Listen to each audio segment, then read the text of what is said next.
एक महिला भक्त वृंदावन से बिहारी जी लेकर अपने घर आई और तभी बाहर से गोलू घर के अंदर आया और माँ से पूछता है कि माँ, ये कौन है?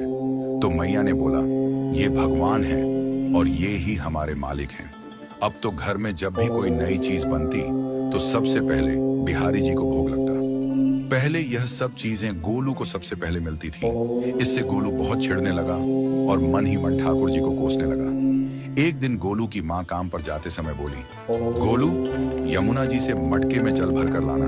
जब गोलू पानी भरने के लिए जाने लगा तो जाते जाते बिहारी जी को कहने लगा, खाने के लिए तो सबसे पहले तैयार रहते हो, लेकिन काम तो मुझे ही करना पड़ता है। अगर यहाँ रहना है तो काम करो। कहकर गोलू यमुना जी से जल भरने के लिए चल पड़ा। गोलू जब यमुना जी में जल भरने लगा तो उसने देखा कि यमुना जी के अंदर बिहारी जी विराजमान है और कह रहे हैं, ला गोलू, घड़ा हम भर देते हैं।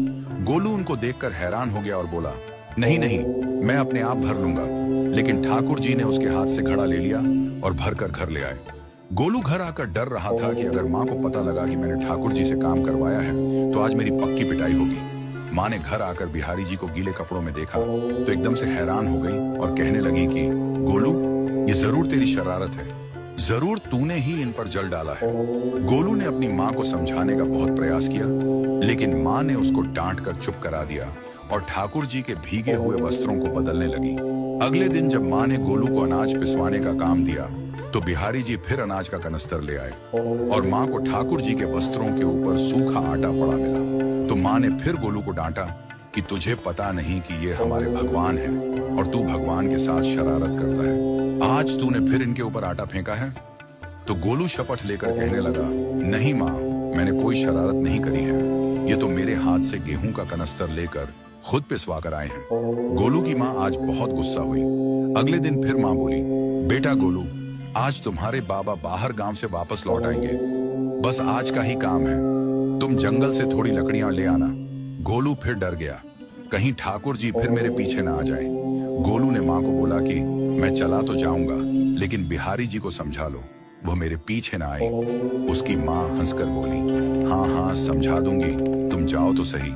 गोलू जल्दी जल्दी लकड़ियां लेने जंगल में चला गया और माँ काम पर चली गई। लेकिन उस दिन माँ काम से जल्दी वापस आ गई और देखा बिहारी जी अपनी चौकी पर विराजमान नहीं है।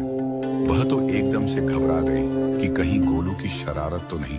वह भागी भागी जंगल की तरफ गई। तभी उसने देखा कि गोलू के साथ एक इंसान लकड़ियों को लेकर घर आ रहा है। गोलू की माँ ये देखकर हैरान हो गई कि ये तो बिहारी जी हैं। ये क्या हमारे भगवान हमारा काम कर रहे हैं? इसका अर्थ गोलू ठीक कह रहा था।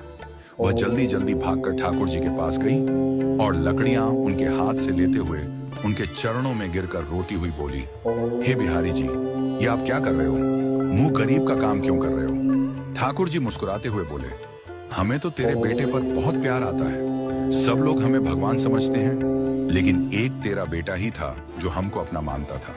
अपना मानकर वो हमें डांट भी देता था, हमारे साथ गुस्सा भी करता था, और जो हमें एक बार अपना मान लेता है तो हम उसके मान के लिए उसके ही हो जाते हैं।